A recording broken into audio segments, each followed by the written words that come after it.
WhatsApp guys ಎಲ್ಲ ಹೆಂಗಿದ್ದೀರಿ? ನಾನಂತೂ ಸಾಕತ್ತಾಗಿದ್ದೀನಿ, ನೀವೆಲ್ಲ ಚೆನ್ನಾಗಿದ್ದೀರಾ ಅಂತ ಅಂದ್ಕೊಂಡಿದ್ದೀನಿ. ಮತ್ತು ಇವತ್ತಿನ ಒಂದು ವಿಡಿಯೋದಲ್ಲಿ ನಾವು ಬಂದಿದ್ದೀವಿ ಬಿಸಿಲು ಹೆಚ್ಚಾಗ್ತಿರೋದು ಯಾಕೆ ಅನ್ನೋದನ್ನು ಡಿಸ್ಕಸ್ ಮಾಡೋದಕ್ಕೆ. ಸೊ ಬನ್ನಿ, ಇವತ್ತಿನ ಒಂದು ವಿಡಿಯೋದಲ್ಲಿ ಬಿಸಿಲಿನ ಹೆಚ್ಚಳಕ್ಕೆ ಕಾರಣ, ಅದರ ಪರಿಣಾಮವನ್ನು ತೆಗೆದುಕೊಳ್ಳೋಣ. So let's begin. ಒಂದು ಕಡೆ ಮಳೆಯ ಕೊರತೆ, ಇನ್ನೊಂದು ಕಡೆ ಕುಡಿಯುವ ನೀರಿನ ಕೊರತೆ. ಇದರ ಈ ನಡುವೆ ಸೂರ್ಯ ಕೂಡ ರೊಚ್ಚಿಗೆದ್ದು ಸಾಕಷ್ಟು ಸಮಸ್ಯೆಗಳಿಗೆ ಕಾರಣ ಆಗ್ತದೆ. ಹಾಗಾದರೆ ಯಾಕೆ ಹೀಗಾಗ್ತದೆ? ಈ ವರ್ಷ ಬಿಸಿಲು ಯಾಕೆ ಜಾಸ್ತಿ ಆಯಿತು? ಏನಿದು ಹೀಟ್ ವೇವ್? ಬನ್ನಿ ಇವತ್ತಿನ ಒಂದು ಈ ವಿಡಿಯೋದಲ್ಲಿ ತಿಳಿದುಕೊಳ್ಳೋಣ. ನಮ್ಮ ದೇಶ ಸುಡುತ್ತಿದೆ. ಈ ಚಿತ್ರವನ್ನೊಮ್ಮೆ ನೋಡಿ.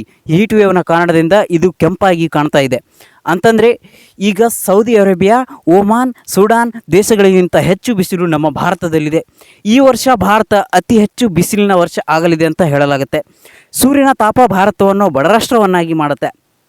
ನಿಮಗಿದನ್ನು ಕೇಳಿ ಸುಮ್ಮನೆ ಹೇಳ್ತಿದ್ದೀರಾ ಅಂತ ಅನ್ನಿಸ್ಬೋದು. ಆದರೆ ಇವತ್ತು ಭಾರತದಲ್ಲಿ 75% ಜನ ಕೃಷಿ ಆಧಾರಿತ ಕೆಲಸವನ್ನು ಮಾಡ್ತಾರೆ. ಈ ಕೃಷಿ ಆಧಾರಿತ ಕೆಲಸಗಳು ಮಧ್ಯಾಹ್ನದ ಹೊತ್ತಿನಲ್ಲಿ ನಡೀತವೆ. ಅಂತಂದರೆ ಸುಡೋ ಬಿಸಿಲಿನಲ್ಲಿ ಕೆಲಸ ಮಾಡಬೇಕಾಗತ್ತೆ. ಇದರಿಂದ ಸುಸ್ತಾಗೋದು, ಡಿಹೈಡ್ರೇಷನ್ ಆಗುತ್ತೆ. ಇದರಿಂದ ಜನ ಕೆಲಸ ಮಾಡೋದನ್ನು ನಿಲ್ಲಿಸಿದ್ರೆ ಭಾರತ ಬಡರಾಷ್ಟ್ರ ಆಗುತ್ತೆ. ಕೆಲವು ರಿಪೋರ್ಟ್ ಪ್ರಕಾರ ಬಿಸಿಲಿನಿಂದ ಭಾರತದ GDP ಮೇಲೆ 2.5ರಷ್ಟು ಪೆಟ್ಟು ಬೀಳ್ತಾ ಇದೆ ಅಂತ ಹೇಳಲಾಗುತ್ತೆ. ಸ್ನೇಹಿತರೆ, ಬೇಸಿಗೆ ಶುರುವಾಗೋದು ಮಾರ್ಚ್ ತಿಂಗಳ ಆರಂಭದಲ್ಲಿ. ಆದರೆ ಈ ವರ್ಷ ಫೆಬ್ರವರಿಯಲ್ಲೇ ಭಾರಿ ಬಿಸಿಲು ನೋಡೋಕ್ಕೆ ಸಿಕ್ತು. ಆದರೆ ಈಗ ಸುಡುತ್ತಿರುವಷ್ಟು ಬಿಸಿಲಿನ ನಿರೀಕ್ಷೆ ಯಾರಿಗೂ ಇರಲಿಲ್ಲ.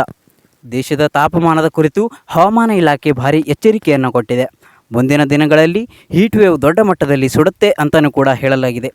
ಈ ವರ್ಷ ಜೂನ್ ಜುಲೈ ತಿಂಗಳಲ್ಲಿ ಕೂಡ ದೇಶದಲ್ಲಿ ನಾರ್ಮಲ್ ಬಿಸಿಲಿಗಿಂತ ಹೆಚ್ಚಿನ ಬಿಸಿಲು ಇರಲಿದೆ ಅಂತ ಹವಾಮಾನ ಇಲಾಖೆ ತಿಳಿಸಿದೆ. ಇದರಲ್ಲಿ ಉತ್ತರ ಕರ್ನಾಟಕದ ಭಾಗ, ರಾಜಸ್ಥಾನ್, ಛತ್ತೀಸ್ಗಢ ಸೇರಿದಂತೆ ಹಲವು ರಾಜ್ಯಗಳಲ್ಲಿ ಬಿಸಿಲಿನ ತಾಪ ಇರಲಿದೆ ಅಂತ ಹೇಳಲಾಗಿದೆ.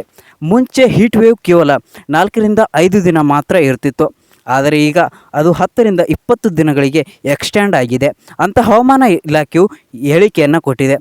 ಭಾರತದ 90% ಭಾಗ ಅಪಾಯದ ವಲಯದಲ್ಲಿದೆ ಅಂತ ಒಂದು ಸರ್ವೆ ಮಾಹಿತಿ ನೀಡಿತ್ತು.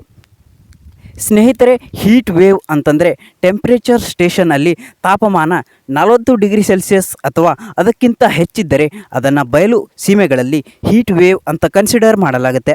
ಗುಡ್ಡಗಾಡು ಪ್ರದೇಶಗಳಲ್ಲಿ 30 ಡಿಗ್ರಿ ಸೆಲ್ಸಿಯಸ್ಗಿಂತ ಬಿಸಿಲು ಹೆಚ್ಚಿದ್ದರೆ ಅದನ್ನು ಹೀಟ್ ವೇವ್ ಅಂತ ಕನ್ಸಿಡರ್ ಮಾಡಲಾಗುತ್ತೆ.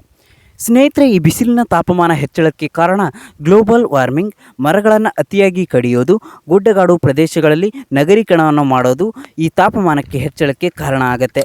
ಈ ಬಿಸಿಲಿನ ಹೆಚ್ಚಳದಿಂದ ಮನುಷ್ಯರಿಗೆ ಬಿಸಿಲಿನಿಂದ ಬ್ಯಾಕ್ಟೀರಿಯಾಗಳಂಥ ಸೋಂಕು ಹೆಚ್ಚಾಗಿ ಹೊಟ್ಟೆ ಸಂಬಂಧಿ ಕಾಯಿಲೆಗಳು ಹೆಚ್ಚಾಗ್ತವೆ. ಅಲ್ಲದೆ ಸುಸ್ತು, ಜ್ವರ ಬರೋದು, ಡಿಹೈಡ್ರೇಷನ್ ಮತ್ತು ಹೃದಯ ರೋಗ ಸಂಬಂಧಿ ಕಾಯಿಲೆಗಳು, ಉಸಿರಾಟ ಸಮಸ್ಯೆಗಳು ಈ ಬಿಸಿಲಿನ ಹೆಚ್ಚಳದಿಂದ ಉಂಟಾಗ್ತವೆ. ಹೀಟ್ ವೇವ್ ರಾತ್ರಿಯೂ ಕೂಡ ಬರುತ್ತೆ. ಅಂತಂದರೆ ರಾತ್ರಿಯ ಸಮಯದಲ್ಲಿ ತಂಪು ಗಾಳಿ ಬೀಸೋದರ ಬದಲು ರಾತ್ರಿಯಲ್ಲಿ ಏನಪ್ಪ ಅಂದರೆ ಬಿಸಿ ಗಾಳಿ ಬೀಸುತ್ತೆ. ಇದರಿಂದ ಹೃದಯ ಸಂಬಂಧಿ ಕಾಯಿಲೆಗಳು, ಮಾನಸಿಕ ಕಾಯಿಲೆ, ಉಸಿರಾಟದ ಕಾಯಿಲೆ ಸಮಸ್ಯೆಗಳು ಉಂಟಾಗುತ್ತವೆ. ಹೀಟ್ ವೇವ್ನಿಂದ ಆರ್ಥಿಕತೆಯ ಮೇಲೆ ಪೆಟ್ಟು. ಅತಿಯಾದ ಬಿಸಿಯಿಂದ ಮರಗಿಡಗಳು ಒಣಗಿ ಹೋಗ್ತವೆ.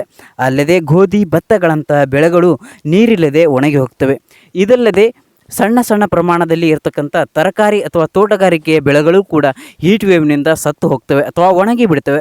ಇದರಿಂದ ನಮ್ಮ ಭಾರತದ ಮೇಲೆ ಅಥವಾ ಭಾರತದ GDPಯ ಮೇಲೆ ಹೆಚ್ಚಿನ ಒಂದು ಪೆಟ್ಟು ಬೀಳುತ್ತೆ ಅಂತ ಹೇಳಲಾಗುತ್ತದೆ.